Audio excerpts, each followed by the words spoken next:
আর যদি দেখা না পাই আমি আত্মহত্যা করে আমি সবাই জানাই দিব ডিপজলের ভক্ত রাশিদা। আসসালামু আলাইকুম। আমার দেশবাসীর কাছে অনুরোধ এবং আমি আপনাদের কাছে একটা কথা বলতে চাই।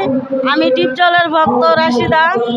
আমি ডিপজল ভাইয়ের 5 বছর ধরে খুঁজে বেড়াইতেছি। ডিপজল ভাইয়ের সাথে আমার কোনো দেখা নাই।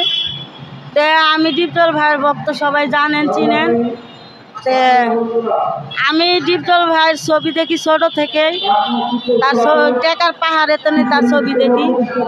দাদিমা, চাচু, বেহেশতের চাবি, সুলতান খা, কাজের মানুষ ভাই, গরিবের বন্ধু, পরে সুলতান খা, এগুলা ছবি দেখি। রিস্কওয়ালা, এগুলা ছবি দেখে আমি ডিপজল ভাইয়ের ভক্ত হয়ে গেছি। এমন ভক্ত হয়েছি তার জন্য স্বামী, সন্তান, বাবা মা সবার আওতার বাইরে হয়ে গেছি। এখন রাস্তায় নেমে গেছি আমি। আমার স্বামী সন্তান আমার ত্যাগ করে চলে গেছে। আমার বাবা মা আমার ত্যাগ করে বাড়িতে বাইর করে দিচ্ছে। তবু আমার দুঃখ নাই, কষ্ট নাই।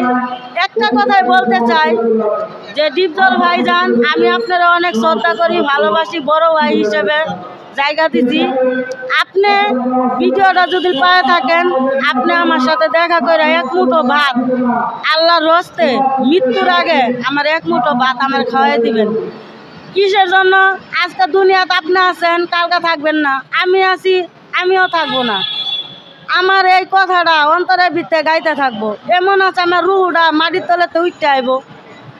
আমি এই রুহটা নিয়ে আমি বাঁচতে চাই না। ডিপজল ভাই, আপনার কাছে একটাই অনুরোধ, আপনি আমার অল্প কটা ভাত খাওয়াই দিবেন। আপনার কারণে রাস্তায় রাস্তায় কত মানুষের কথা শুনতাছি, কত মানুষের শুনতাছি।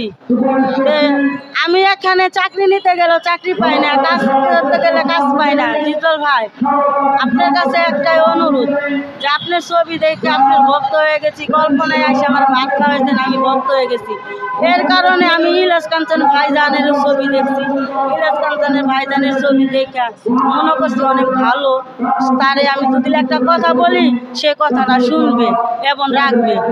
এই জন্য আমি 2 ঘন্টা অপেক্ষা করে আমি চেম্বারে ইলিয়াস কাঞ্চন ভাই বাইরে হইলো। বাইরে নিয়ে পরে আমি তার পা জাপড়ায় ধরলাম। ইলিয়াস কাঞ্চন ভাইজান আমার কথা শুনলো না।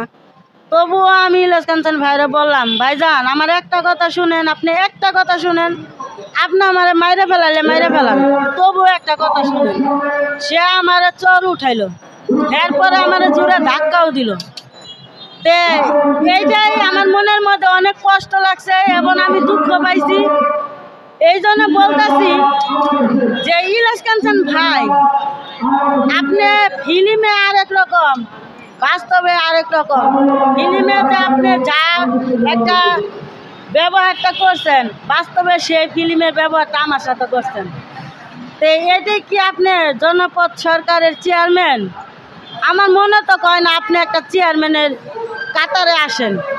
যদি চেয়ারম্যানের কাতারে আসতেন, আপনি গরিব দুঃখের পাশে থাকায় তাইলে থাকতেন কেন? আমি একটা নিরহ মানুষ, আমি আপনার কাছে টাকাও চাই নাই, পয়সাও চাই নাই, আমি ভিক্ষুকও না। আমি আপনার কাছে করুণা ভিক্ষাও চাইনি, শুধু একটাই করুণা করছি, আপনি ছবি করেন। আমার ডিপজল ভাইয়ের সাথে আমার দেখা হয় না। আমি যদি কথাটা বলি, তাহলে আপনি ডিপজল ভাইয়ের কাছে যাই আমার পৌঁছায় দিবেন। ডিপজল ভাই আমার ডাইকে নিয়ে সবার সামনে কটা ভাত খাওয়াই দিব। সেটা বলার জন্য আমি আপনারে অনুরোধ করছি এবং রিকোয়েস্ট করছি। আপনি আমার কথা না শুনে আমার জুড়ে একটা ধাক্কা মারলেন।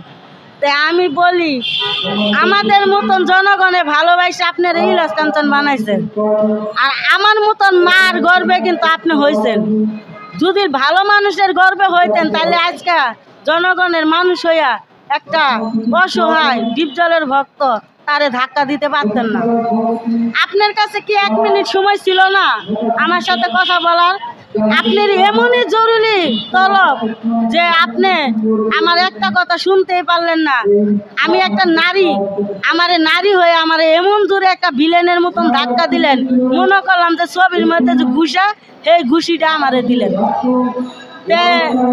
এইরকম ইলিয়াস কাঞ্চন যে কেউ ঘরে না হয়, সেটাই আমি জানি, সবার কাছে বলি। আজকে যদি আমার মান্না ভাই, আজকে যদি আমার সালমান শাহ ভাই, আজকে যদি আমার জসিম ভাই, আজকে যদি জাফর ইকবাল ভাই, এরা যদি বাইচা থাকতো, তারা আমার কথাটা শুনতো এবং আমার কথাটা শুনে তারা করুণা করতো এবং আমার সাথে 1 মিনিট হইলেও যত জরুরি কাজ থাকতো তারা আমার সাথে দেখা করতো এবং আমার সাথে কথা বলতো। কিন্তু ইলিয়াস কাঞ্চন ভাই, আপনি অনেক গৌরবী দেখাইছেন, আপনি নিজে অনেক বড় ভাবছেন। আজকে আপনার 10 তলা কোটিপতি সম্পদ আছে, আমার নাই। আপনার যে মাটিতে যাবেন সে 3.5 হাত মাটি, এই আমি যে গরিব আমারও 3.5 হাত মাটির তলেই নিবে। আপনি যে সাদা কাপড় পরে আপনার বিছানা হুতাইবে, আমার সাদা কাপড় পরা কিন্তু বিছনা হুতাইব। আমারও বালিশ দিবে না, খাট দিবে না, আপনারও বালিশ দিবে না, খাট দিবে না। মনের একটা আশা, মনের একটা আকাঙ্ক্ষা, আমি ডিপজল ভাইয়ের স্বপ্নে দেখছি, বাস্তব করতে চাই। সবার সামনে অল্প কটা ভাত খাওয়ার জন্য আজকে আমি রাস্তায় নেমে গেছি, স্বামী সন্তান সব ত্যাগ করছি।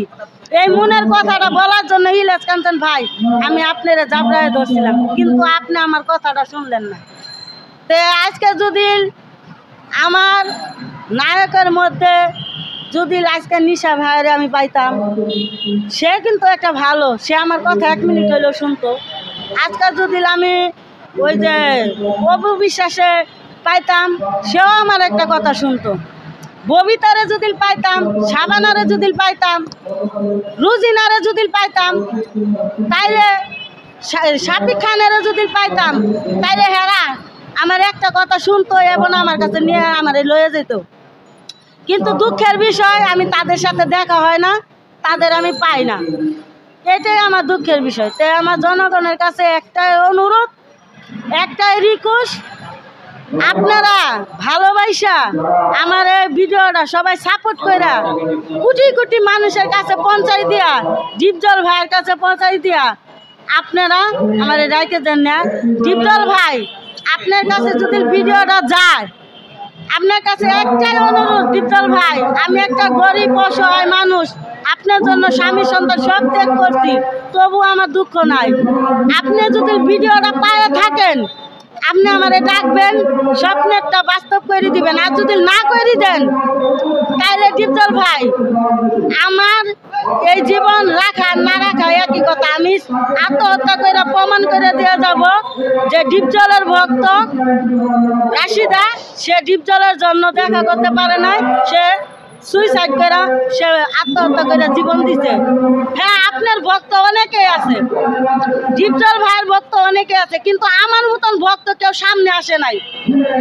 আর আমার মতন ভক্ত কেউ স্বামী সন্তান হারায় নাই, আমার মতন ভক্ত কোনো বাপ মাও হারায় নাই, আমার মতন ভক্ত শুধু সন্তান ছুঁয়া আজকে রাস্তায় নামে নাই, আমার মতন ভক্ত এই 10 জনের নানান কথা শুনে নাই। সবার কাছে একটাই অনুরোধ, আমি ভক্ত হয়েছি, আপনারা কেউ ভক্ত হয়েন না, আমার মতন কেউ রাস্তায় নামবেন না। যদি আমার মতন ভক্ত হন, এই রাস্তায় রাস্তায় ঘুরে বেড়াবেন, আমার মতন কেউ ভক্ত হবেন না, এটাই আমার অনুরোধ, এটাই আমার রিকোয়েস্ট। আর যদি দেখা না পাই, আমি আত্মহত্যা করে আমি সবাই জানাই দিব, ডিপজলের ভক্ত রাশিদা,